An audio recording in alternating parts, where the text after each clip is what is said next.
Jangan lupa subscribe channel YouTube TVRI Bengkulu, like, komen, dan nyalakan notifikasinya.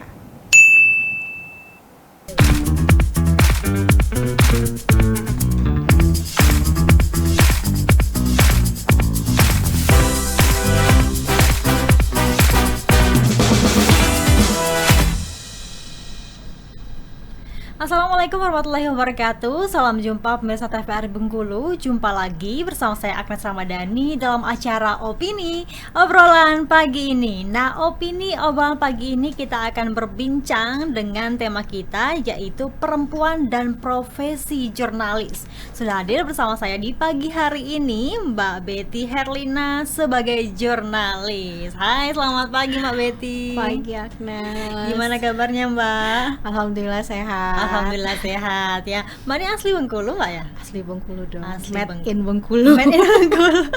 Oke, Mbak Betty ini emangnya backgroundnya pendidikannya memang dari jurusan jurnalistik atau ilmu komunikasi atau broadcasting Mbak? Enggak. Sama Aku sekali dari ya? pertanian. Jadi aku alumni Teknologi Industri Pertanian TIP Unip tamatan 2008. Kok bisa sih Mbak nyemplung ke dunia jurnalistik? Apa ya? Dulu tuh waktu masih kuliah emang udah suka nulis, jadi suka ikut lomba karya tulis ilmiah kan. Wah, ini kalau nulis nih selain bisa jalan-jalan dapat duit gitu kan. Profesi yang paling dekat sama nulis ya jadi jurnalis. Jadi kalau ngelihat jurnalis tuh keren. Mereka tuh bisa mengakses siapapun gitu kan, bisa nulis apapun. Jadi ya udah begitu wisuda bulan Juli, terus ada salah satu media lokal di Bengkulu buka lamaran kan, ya udah langsung apply, keterima. Dan akhirnya sampai saat ini Sampai saat ini keterusan. Berarti memang dari dulu suka menulis Mbak ya? Dari Waktu dulu itu emang suka suka nulis nulis. apa Mbak waktu kuliah? Karya tulis ilmiah. Ikut-ikut PIMNAS gitu kan, ikut LKTM gitu. Emangnya kalau tadi dari tamat Mbak ya? Dari yang Mbak tamat memang apply ke Salah satu media lokal di Bengkulu. Dan juga jadi jurnalis di sana. Dan sampai sekarang? Sekarang aku independen. Mm-mm. Jadi sampai dengan 31 Mei 2021, jadi 12 tahun 9 bulan aku di salah satu media lokal, dari pertama jadi jurnalis, terus akhirnya naik ke redaktur kan, terus pindah ke divisi online-nya. Jadi aku memutuskan untuk resign karena aku pengen mengembangkan diri biar tidak di posisi itu terus kan. Kalau kata orang kan masa sih di zona nyaman terus ya kan? Jadi akhirnya aku memutuskan untuk independen karena kebetulan aku concern dengan isu perempuan. Jadi aku bikin media sendiri, media online bincangperempuan.com. Sama aku nulis buat media asing. Oke, Mbak berarti memang sudah berapa lama berarti terhitung menjadi jurnalistik? Kalau dari awal ya? Ya dari dulu. Ini kayaknya masuki tahun ke-15. Ya 15 deh kalau nggak salah ya. 15 tahun ya Pak, berarti bukan waktu yang sebentar nih pemirsa ya, waktu yang cukup lama. Tapi kalau dari Mbak sendiri Mbak, selama berpengalaman menjadi jurnalis, ini tantangan terberat Mbak apa sih yang biasa Mbak terjadi ya, yang biasa Mbak terjadi di Mbak sendiri? Tantangannya ya, kalau jurnalis perempuan itu dari awal kita memang sudah dapat diskriminasinya mulai dari perekrutan. Tidak semua media mau merekrut jurnalis perempuan karena alasannya kalau jurnalis perempuan tuh nanti kalau dia hamil kayak mana dia mau liputan. Terus perempuan nggak bisa liputan malam, perempuan tuh pasti dia nggak bisa liputan jauh. Terus kalau misalnya nanti dia hamil dia nggak akan mobile. Jadi perusahaan tuh biasanya sudah punya image di awal jurnalis perempuan tuh tidak menguntungkan, dari akan banyak pengeluaran di perusahaan ketika dia hamil, ketika dia harus cuti melahirkan, perusahaan tetap bayar dan dia tidak produktif. Nah, itu kan jadi ini ya buat perusahaan. Itu tantangan kita sebagai jurnalis perempuan. Terus yang kedua, lobby ataupun interview yang jurnalis perempuan lakukan itu kadang ditanggapi miring beberapa narasumber. Kebetulan tahun kemarin aku pernah riset keamanan jurnalis perempuan di Bengkulu. Itu dari 26 responden yang aku sampling, ternyata lebih dari separohnya itu mereka pernah mengalami Diskriminasi ya? Bukan diskriminasi tapi pelecehan. Ya, seksual. pelecehan yang sifatnya tuh verbal, mulai dari berpakaiannya, terus bentuk tubuhnya, terus dapat chat, dapat pesan singkat dari narasumber yang itu tuh di luar topik wawancara. Bisa juga emoticon, kemudian kalimat sindiran-sindiran. Itu kan rentan dialami dengan jurnalis perempuan. Itu tantangan lainnya. Kemudian kalau kayak di newsroom sendiri, tantangan untuk berkarir. Jarang di Bengkulu aku ada 1 atau 2 kalau nggak salah yang dia mulai menempatkan perempuan sebagai leadernya buat di newsroom. Tapi mostly semuanya tuh rata-rata laki-laki. Karena emang kultur masyarakat itu kan patriarki. Iya. Jadi itu berpengaruh ke newsroom, dan newsroomnya tidak memberikan kesempatan untuk perempuan untuk menjadi seorang pemimpin. Jadi jarang perempuan tuh bisa ada di posisi pemimpin redaksi. Mentok-mentok dia di redaktur atau koordinator liputan. Nah, buat di Pimret hampir tidak ada. Sebenarnya itu bukan hanya di Bengkulu sih, tapi Iya, di di luar Indonesia pun juga ya. seperti itu potretnya gitu. Betapa susah ya, karena memang dunia media itu dunia yang masih maskulin, masih kental maskulin. Jadi jarang memberikan kesempatan ke perempuan. Perempuan kalau dia mau jadi leader, mau nggak mau dia harus bikin media sendiri. Itu salah satu caranya. Kayak Najwa Shihab, kita tahu dia dengan sukses dengan narasi TV-nya, atau mungkin Mbak Devi Asmarani itu kalau bisa dilihat Magdalene.co. Kemudian ada Mbak Luffy Konde, atau mungkin kalau di KBR itu ada Mbak Citra. Iya. Nah, hanya sedikit media yang mau ngasih kesempatan ke perempuan untuk menjadi leader. Itu jadi tantangan buat jurnalis perempuan. Jadi kalau misalnya dia stuck di satu titik itu, ya dia mentok gitu. Makanya Mbak memutuskan untuk keluar kemana, resign ya, Aku memutuskan untuk resign dan untuk supaya individu bisa ya. lebih berkembang. Ini sudah berapa lama emangnya Mbak individu ya sekarang ya? Ya, Berdiri dari sendiri. 2021 berarti sekarang ini memasuki tahun kedua ya. Tahun kedua. Wah, Kenapa sih tahun Mbak kedua. tertarik ngangkat isu-isu perempuan Mbak? Kalau karena kemarin sebelumnya kan nggak masih secara umum ya Mbak ya, Mas. Stream. Karena kan tidak semua media mau memberitakan perempuan. Kita lihat sendiri ya kondisi bagaimana pemberitaan media terhadap perempuan ya. Aku nggak tahu ya kalau TVRI gimana, karena aku tidak terlalu mengamati.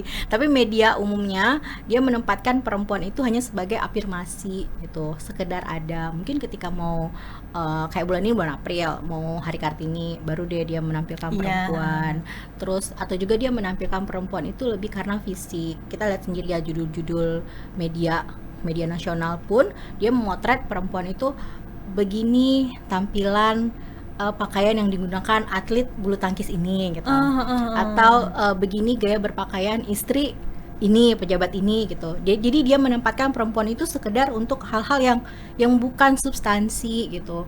Nah, dan itu tuh mostly kayak gitu semua media mainstream menempatkan perempuan ya stereotip. Padahal akan lebih baik, jurnalisme itu akan lebih baik ketika dia memposisikan perempuan dengan benar-benar dia punya dia benar-benar punya kapasitas di situ. Misal memberitakan perempuan yang dia meraih Nobel.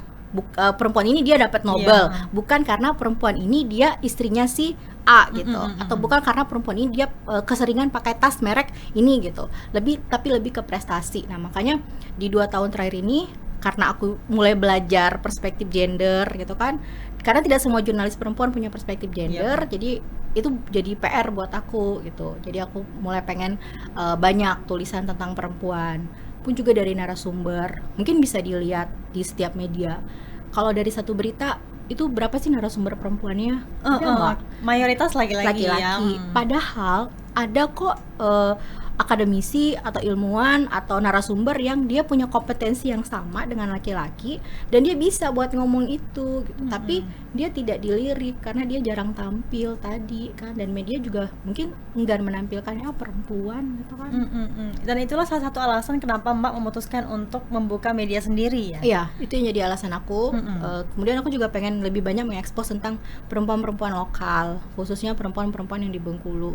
Dan ternyata perempuan di Bengkulu tuh banyak kok, dari Lebong sampai Kaur situ banyak perempuan lokal yang ternyata mereka tuh sudah melakukan hal kecil dan itu memberikan dampak yang besar. Dan contohnya itu Mbak misalnya tidak dilirik sama media-media yang ada gitu, media-media mainstream yang ada. Contohnya kayak di Pal 8 itu ada Ibu Rita. Dia menjadi salah satu perempuan yang mempelopori perhutanan sosial untuk di Bengkulu. Bagaimana perempuan bisa mengambil kesempatan, mengambil ruang untuk mengelola hutan. Kemudian kalau kayak di Kaur itu aku ada ibu-ibu yang dia itu ternyata bisa mengenali gurita tanpa dia harus memegang gurita itu, mana gurita laki-laki dan mana gurita perempuan. Berarti hanya secara pandangannya saja iya, ya? dia bisa gitu. Dan Dan itu tuh tidak menarik untuk media kan, media berita kan, karena perempuan juga cuma ngenalin itu gitu kan. Tidak ada nilainya Ya, kalau di tidak berita ada tuh ya. nilai. Terus kayak di Seluma itu ada kelompok ibu-ibu yang mereka berusaha menolak tambang dengan cara mereka memberdayakan hasil perikanan, hasil laut yang ada di sana, kayak kerang itu mereka olah, mereka jadiin kerajinan, itu sebagai bentuk bahwa mereka menolak tambang. Ini pada bentuk perlawanan kami. Kemudian ada juga ibu yang di Curup juga, itu dia bikin usaha kopi, di mana area kebun kopi mereka itu diambil sama pemerintah, diklaim sebagai lahan pemerintah, dan mereka melawan dengan menunjukkan bahwa kebun kopi kami ini bisa menghasilkan sumber penghidupan kami gitu, bisa jadi kualitas kopi yang bagus gitu. Dan itu hal-hal kayak gitu kan yang receh mungkin ya dilihat media mainstream, tidak terpublikasikan. Iya, benar-benar. Karena memang kalau pemilihan berita kalau secara media itu ada nilai-nilai tertentunya ya, Mbak ya. Ya, Jika karena memang- mereka kan punya setiap media punya misi sendiri gitu. Itu yang kadang. Tapi kalau Mbak sendiri di media Mbak sendiri itu ada batasan-batasan tertentunya Mbak lakukan? Batasan tertentu maksudnya? Misalnya seperti tadi kan, untuk isu-isu perempuan yang memang dianggap sepele itu tidak diangkat. Tapi kalau dari Mbak berarti diangkat ya, hal-hal sepele pun Ya, seperti itu kita angkat, termasuk ketika pemberitaan kekerasan seksual. Karena kan masih ada ya tapi belakangan aku lihat di Bengkulu sudah mulai cukup membaik. Teman-teman tidak menempatkan perempuan sebagai korban saja, tapi mereka juga mencoba mendukung, mengadvokasi ketika kekerasan itu terjadi, sehingga mendorong proses pengusutannya itu lebih cepat selesai. Karena kan selama ini ketika memberitakan kekerasan seksual, teman-teman suka mengeksploitasi korban gitu, hal yang seharusnya tidak diberitakan, tidak dimunculkan, mereka munculkan. Akibatnya itu menimbulkan trauma untuk korban. Padahal kan udah jelas ada kode etiknya, ada undang-undangnya, mana yang boleh diekspos, mana yang tidak. Nah, itu kita coba terapkan juga di Bincang Perempuan, dan sejauh ini kebetulan teman-teman udah mulai ini, karena kita sering komunikasi, tolong dong ini diganti, tolong dong ini perspektifnya gitu. Pernah nggak sih Mbak waktu itu Mbak mendirikan media jurnalis ini? Awalnya ya, karena kan harus merekrut orang-orang dulu ya kan, harus satu visi misi dulu nih gitu. Berat, amat sangat berat. Bahkan sampai saat ini juga masih tertatih-tatih karena kan media yang aku bikin itu niche ya, produknya jelas lebih ke perempuan gitu, dan tidak semua orang tertarik membaca isu perempuan. Bahkan ada juga yang bilang, apa sih paling perempuan pengen mendominasi, kenapa sih? Padahal sebenarnya kan bukan itu, kita hanya pengen equal, karena kan struktur masyarakat sosial itu kan dibentuk oleh laki-laki dan perempuan, dan semuanya tuh kita pengennya equal, bukan siapa yang mendominasi. Bahwa di sini tuh kita mau menampilkan kesetaraan gender itu ya, kesetaraan gender bagi jurnalis perempuan, dan juga perempuan dan juga laki-laki ini tidak bisa dibedakan gitu kan Mbak. Kalau misalnya memang satu visi misi dan juga satu kemampuan, ya kenapa tidak ya Mbak ya, untuk menjadi pemret seperti yang kata Mbak tadi. Oke Mbak, kita jeda dulu, nanti kita bahas lagi terkait dengan tema kita, yaitu perempuan dan profesi jurnalis. Pemirsa, kami akan kembali setelah jeda pariwara berikut ini.